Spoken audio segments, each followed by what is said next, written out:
always forgive me for all the things that I ever done. And you've been by my side through the struggles and the fears I had, even the darkest one. And every time I touch your eye, I feel like I'm just holding back, because my heart's so glad. It don't matter what we did, you're the wife of my life and the mother of my kids. Give you the storm, the wind, the moon, the rain, and the mountain. I'll give you the world and all that you wish for, and even more. Now I would say, that's because they're human. Like, I would say that, all cops aren't bad cops, or all people. It's just like saying all people aren't bad people, man. You're gonna have, a great handful of them, but I can't sit here and say all cops are bad cops, man. You know what I'm saying? I mean, you got to think about the world that we living in. You know what I'm saying? This is Satan's world, so it's going to be a lot of that inside it. You know what I'm saying? And we're just humans here for a visit. Throughout my life on the block, I encountered both kinds. You know what I'm saying? Cops, bad cops and good cops, straight cops and cricket cops, however you want to say it. For the most part, I felt a lot of good cops. You know what I'm saying? And that just not talking about out of College Park Police Department. That's throughout my life and the different agencies and the different run-ins that I done had with different cities, different counties, things of that nature. Something just as simple as if you was in College Park, like where I'm from, you was in College Park, and let's just say you in a Capri Classic, how we used to ride back in the day, or Impala or just whatever. You ride in College Park, and you can be everybody say like they don't like riding 4 deep. It's hot, you know what I'm saying? But see, in College Park, you can be 3 deep or even 2 deep, and you're gonna get pulled over. And that's because of the area you in, or maybe the car that you're driving. Like these cops don't, you have the ones that the straight cops and the honest cops, they're gonna pull you over, and you be like, you pulled me over for nothing, but really is the area that you in is a drug heavy gun violence area, and the image that you brought to the area. Of course, we'll put a judge the book by a cover, but you can't help to judge off what you see. You know what I'm saying? You got a Caprice Classic with 24s leaving out of projects 1:30 in the morning. The cop is curious. That's simple. Like you can be pulling up and not know the car and wonder who in the car, what they about, So those are simple things that the simple human mind think about on the regular anyway. Then, you're sworn in to protect, serve, and do all this stuff here. So it goes up another notch, you know what I'm saying? So, you're going to have those ones that pull you over for nothing, just look over there at you, stereotype you because of the things that you presented, like a flashy car or things of that nature, or the area, the time, and they already assumed that you are a drug dealer, a thief, or robbing, things like that, and then jump out the car or come in, I would say harass you with those aspects of you in their head. So it makes it a little bit more aggressive, and it makes it more like, a criminalist, you know what I'm saying? Criminalize. It criminalize you on to make you look, he be already looking at you that way. So when he come and approach you, he already treating you with that type of attitude, not knowing that you're visiting your grandma, you stayed there late, and you're on a college basketball team, the #1 star. You know what I'm saying? So it be mixed up and stuff like that, man. I remember I told y'all the story about my brother slapping Officer W. up in College Park, slapped the cop from the back when he's walking to the car arresting someone else, however. And, that cop right there, besides, he didn't do nothing to my brother. My brother ran from him and sprung his ankle, and my brother felt that it was him that caused the ankle sprain. But besides that one incident, it was other incidents that happened with that cop right there that was unfair things, and his aggressiveness, y'all get it. His aggression toward everybody, out there. And you got to keep in mind, this is a maybe 300 pounds, 6'5" cop. So he had no problem pushing his weight around. You know what I'm saying? But that same cop was in Cannon Court one day. He was in Cannon Court one day and out there harassing people. You know what I'm saying? Out there harassing people. And with that being said, when he got in the police car, his walkie-talkie, his CB, he left it on the hood. Like, he left it on the top of the car. Excuse me. He left it on the top of the car and then commenced to pull off. So he pulled off, he fell off. He didn't never know, it had him fell off or nothing until he got maybe to the station or to the next call or whatever. And his CB, he looking for his CB. Well, my little brother, man, Deuce, rest in peace. I got some old music that I'm in dropping with my brother too, man. It's crazy, man. But my brother Deuce, Tremaine Knox, had done seen it drop off the car. You know what I'm saying? And he actually ran through it to grab it because he thought it was a pistol. He thought it was a gun or something, but it was the walkie-talkie of College Park Police Officer W.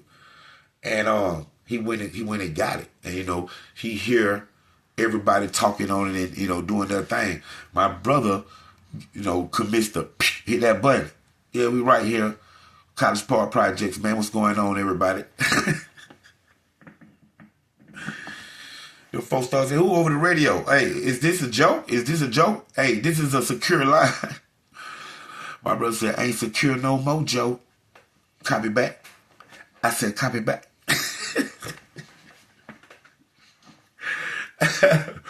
And you know what, man? For like 2 days, man, my brother talked on that CB, man. Cut it off. You know what I'm saying? He didn't know if they could track it or not. He'll cut it off at certain times, at nighttime, cut it back on, listening to him. He can hear when they coming, doing this. Makes a phone call, hey, man, them folks coming down y'all street, they finna come up. All that, man. One whole 24 hours he had that CB.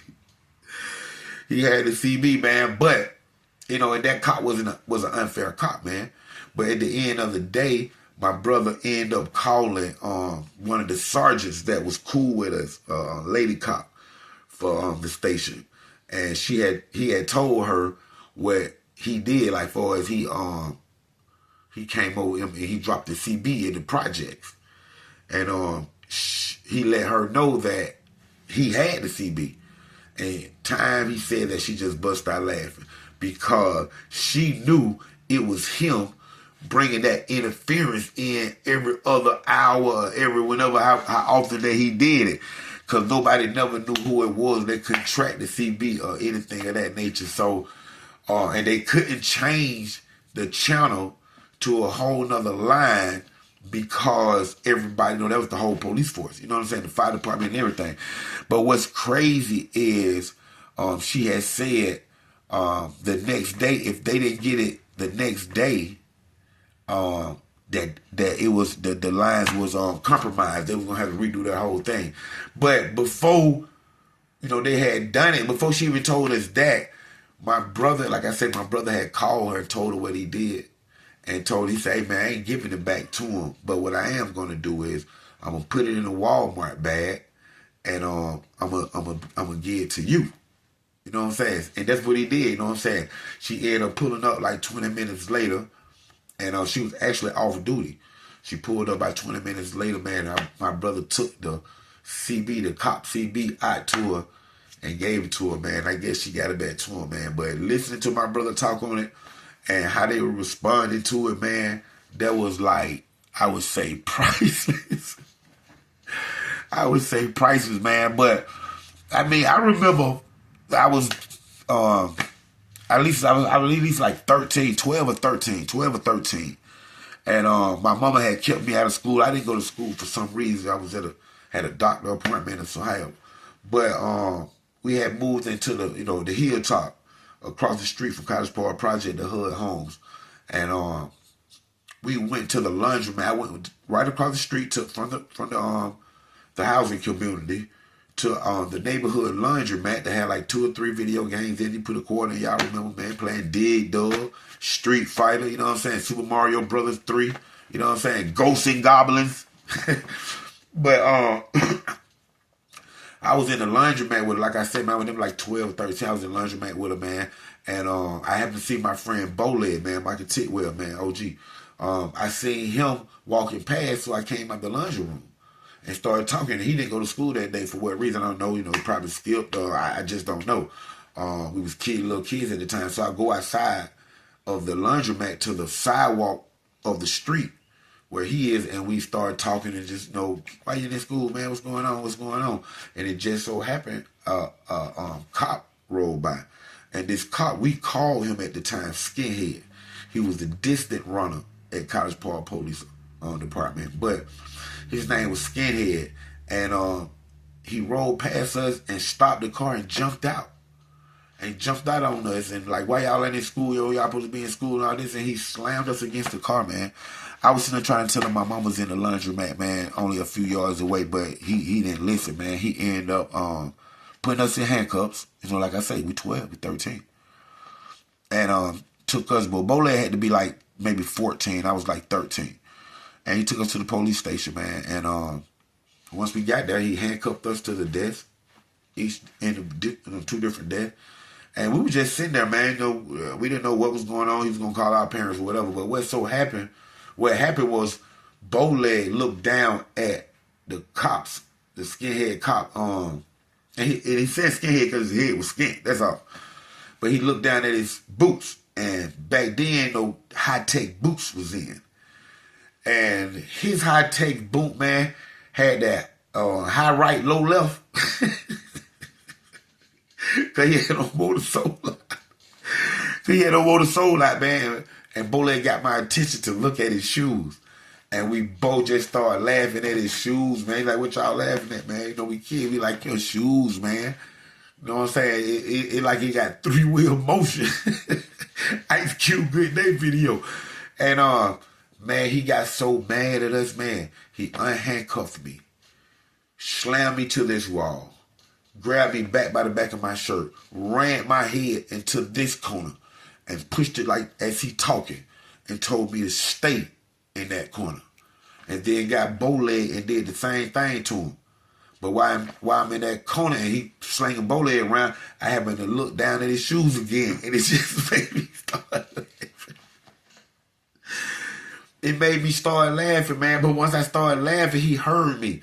And I had a little small flashlight that he had took out my pocket on the initial search. Man, and he threw that thing across the room. I mean, he threw it across the room and hit me in the back of the head, man. And me and my mama, once my mama came and got me, we went back up there to Internal Affairs and did a complaint on him, man, and told him everything that happened, man. And, of course, we had other complaints at the same time. So they ended up getting Holmes a desk job for, like, the next year, man. He had to work in the office. He went on no street patrol or nothing, man. And that's real talk. So me, myself, man, I know good cops, dirty cops, straight cops, crooked cops, man. The cops that plant stuff on you that never had, and all that stuff exists out here, man. You know what I'm saying? And I have been a victim of it. I have experienced, and a lot of my homeboys have experienced, man. But for the most part, at the end of the day, I found a lot of love from the cops that I respected as human beings. And that's what I got back, man. So you need to try that sometimes, man, and things probably turn out a lot better for a lot of y'all, man. Thank you for tuning in to another great episode right here on Underground Source TV. We got all brand new episodes this week, man. So y'all tune in, man. We flooded y'all down starting right now. Underground Source TV, your host, TV and film producer, Dontrece Knox, OG Black Bart. Man, y'all check out that new single. It's hot. Album coming out this fall, man. Y'all get it. SoundCloud gonna be all platforms, Apple Music, everywhere, man. Forevermore featuring Forever Rose, man, right here on YouTube, man. Check it out. College Park, stand up. If you saw the wind, the moon, the rain, and the mountain, I'll give you the world and all that you wish for. And even more. Girl, I love you more than you could know. And that's for sure. To the highest of the pecan tree, blast a few shots just to test the street. And I pray that you forever with me, forever. You told me you'll stay here till the day that I die, with a tear in your eye. Oh, you always told me that you leave it and there's no coming back. Girl, I can't take that.